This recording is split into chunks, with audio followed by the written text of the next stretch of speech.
ఓం నమ శివాయ. శ్రీశైల మల్లికార్జున మేడారం సమ్మక్క సారక్క చిలుకూరు బాలాజీ స్వామి. ఓం నమ శివాయ. గోపురం టీవీ చూసే వాళ్ళ ప్రేక్షకులందరికీ నమస్కారం. నా పేరు రామ్ శాస్త్రి. చిలక జోషం అంటండి ఆ కాలంలో ఉంది, ఇప్పుడు ఉంది, ఇక ముందు గుడిక నడుస్తుంది. చిలక జోషం అంటండి నిజముందండి, నమ్మండి, వినండి. 12 రాసుల మీద ఆగస్టు నెల 3 నుంచి 9 వరకు ఏ రాశి మీద శని బలం ఎంత ఉంది, ఏ రాశి మీద గురుబలం ఎంత ఉంది, మంచి ఎంత, చెడు ఎంత, లాభం ఎంత, లుక్సాన్ ఎంత, కష్టం నష్టం సుఖం దుఃఖం లాభం లుక్సాన్ చెప్తా వినండి. చిలకమ్మ వృషభ రాశి వాళ్ళ జ్యోతిషం, వృషభ రాశి వాళ్ళ భవిష్యవాణి, వృషభ రాశి వాళ్ళ గణితవాణి, వృషభ రాశి వాళ్ళ శాస్త్రవాణి. దా చిలకమ్మ దా. వృషభ రాశి వాళ్ళ జ్యోతిషం ఎట్లా ఉంది, వృషభ రాశి వాళ్ళ భవిష్యవాణి, వృషభ రాశి వాళ్ళ గణితవాణి. తే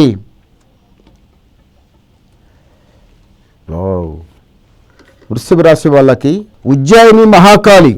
ఉజ్జయిని మహాకాళి. ఉజ్జయిని మహాకాళి ఎక్కడ ఉంది తెలుసండి? మధ్యప్రదేశ్ ఉజ్జయిని మహాకాళి, మహాకాళేశ్వర్ జ్యోతిర్లింగం, మహాకాళి శక్తిపీఠం, మహాకాళేశ్వరి జ్యోతిర్లింగం. అమ్మవారితో కలిసి ఉన్న లింగాలు ఏవేవి? శ్రీశైల మల్లికార్జున బ్రహ్మరంభ తల్లి శక్తిపీఠం, ఉజ్జయిని మహాకాళేశ్వర్ జ్యోతిర్లింగం, మహాకాళి శక్తిపీఠం, కాశీ విశ్వేశ్వర జ్యోతిర్లింగం, విశాలాక్షి శక్తిపీఠం. చూడండి, ఎవరైనా కానీ ఉజ్జయిని వెళ్ళండి. ఉజ్జయిని మహాకాళి వెళ్ళింది. ఉజ్జయినికి వెళ్ళి ఆ స్వామివారి దర్శనం చేసుకుంటే నిజంగానే ఇంటి మీద ఉన్న దరిద్రం వెళ్ళిపోతుంది. ఏ దరిద్రం ఉండదు, ఏ చెడు ఉండదు, ఏది ఉండదు, మంచిగా ఉంటుందండి. మీకు ఏమో ఆ సర్వేశ్వరుడు మీకు పిలుస్తాడు, మీరు వెళ్ళండి, తప్పనిసరి అవుతుంది. ఒక్కడి వెళ్ళకండి, కలిసి వెళ్ళండి. ఇంట్లో ఉన్న వాళ్ళు చిన్న పెద్ద భార్య బిడ్డలు తల్లి తండ్రులు అందరు కలిసి మీరు వెళ్ళండి. వెళ్ళి ఆ స్వామివారి దర్శనం చేసుకుని రండి. అంత ఖర్చు ఎక్కడ పెట్టగలం? పిల్ల పాపలు ఇల్లు పెద్ద మనుషులకు వాళ్ళకి ఎట్లా తీసుకెళ్ళాలి అనుకుంటున్నారు, అది కాదండి. ఇంట్లోకెళ్ళి మీరు తీసుకొని వెళ్ళిన తర్వాత అంతా ఆయననే పిలిపించుకుంటే ఎట్లా రప్పించుకోవాలి, ఆయననే రప్పించుకుంటాడు. మీరు ఏం అవసరం లేదు, మీరు తిప్పలు పడే అవసరం లేదు. జేబులో 10 రూపాయలు పెట్టుకుని పోండి, అంతా సర్దిపోతుంది. కానీ ఈ రాశి వాళ్ళకు ఒకటి ఏముందంటే మాత్రము జర కొంచెం కోపం ఎక్కువ. వృషభ రాశి వాళ్ళకి ఎద్దుకు ఎట్లా వస్తుందండి కోపం? వస్తే ఆగరించి వెళ్ళడమే. చాలా ఎక్కువ కోపం వచ్చిందంటే కోపం అటన కానీ ఇటన కానీ ఎటన కానీ ఏమన్నా కానీ చూద్దాం ఎట్లయితే అట్లయితుంది, భయపడేదే లేదు. పోయిందనుకోండి కోపము, చాలా నిదానంగా చాలా ప్రశాంతంగా. కానీ 10 మంది కాదు 100 మంది కూడా బుద్ధి చెప్తారు, మంచిగా మాట్లాడతారు. మీరు ఎట్లా మాట్లాడతారంటే చాలా నీట్గా మాట్లాడతారు. కాలు ఆగదు, ఒక దగ్గర అస్సలు కాలు ఆగదు, నిలబడి మీకు ఒక దగ్గర కాలు. ఇంట్లో ఉన్న వాళ్ళకి పెద్దలకి చాలా మంచిగా సేవ చేస్తారండి. సేవ చేయడంలో ఒక్కటి మాట గుర్తుకొచ్చిందండి, చెప్తా వినండి.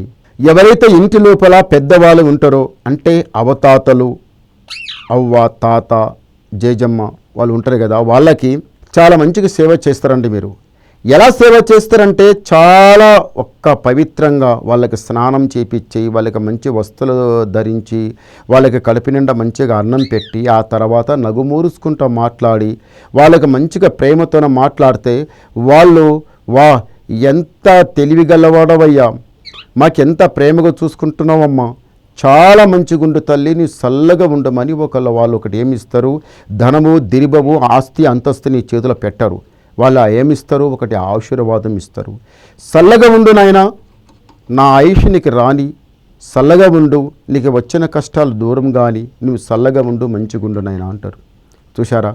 వాళ్ళకి ఇంత స్నానం చేపించి, ఇంత కడుపు నిండా అన్నం పెట్టి, వాళ్ళకి ప్రేమగా చూసుకుంటే వాళ్ళ కన్నీళ్ళు కారుతాయి ఇట్లా, నాకు ఎంత ప్రేమగా చూసుకుంటుందని. ఎందు గురించి అంటే వాళ్ళకి పైలా రక్తం ఉన్నప్పుడు, బలం ఉన్నప్పుడు, వయసు ఉన్నప్పుడు మస్తు బురుకులాడిండ్రు, మస్తు చేసిండ్రు, అంతా చూసి ఏగి జోగి ఆ వయసులో వచ్చిండ్రు.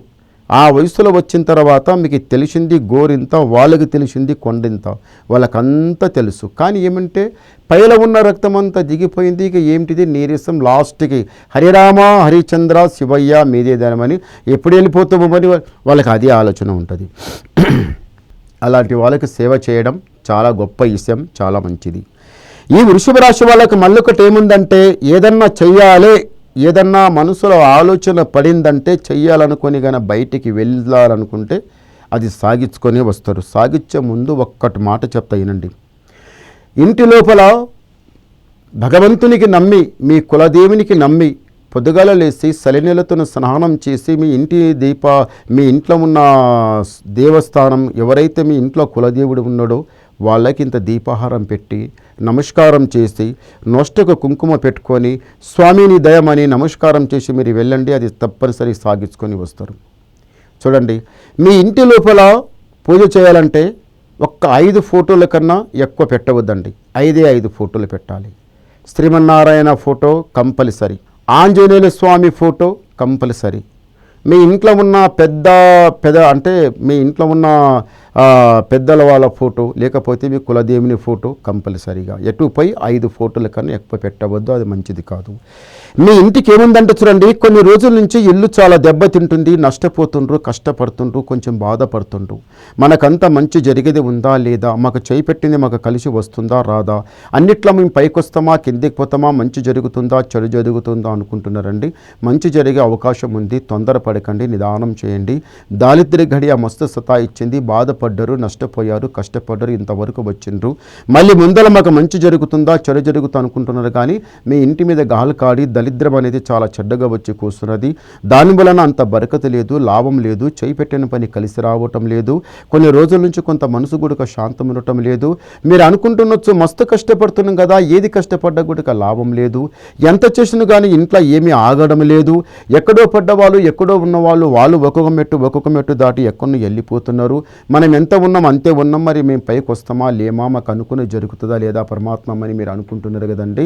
అలాగే ఉండండి, భగవంతునికి నమ్మండి, ఆ శ్రీమన్నారాయణకి నమ్మండి, ఆ ఉజ్జయిని మహాకాళేశ్వర జ్యోతిర్లింగానికి దర్శనం చేసుకోరండి. మీరు రాజా బతుకుతారు, సుఖంగా సంతోషంగానే ఉంటారు. ఒకసారి గవ్వలేద్దాం. ఓం నమ శివాయ. బేస్ గవ్వలు పడ్డాయండి, చాలా మంచి గవ్వలు పడ్డాయి. వృషభ రాశి వాళ్ళకి ఆదాయం 5, యాయం 14, రాజపూజ ఫలం 4, అవమానం 4. అంటే గురుబలం 5 ఉంది, శని బలం 4 ఉంది. గురుబలం 1 మెట్టు ఎక్కువ ఉంది, శని బలం 1 మెట్టు తక్కువ ఉంది.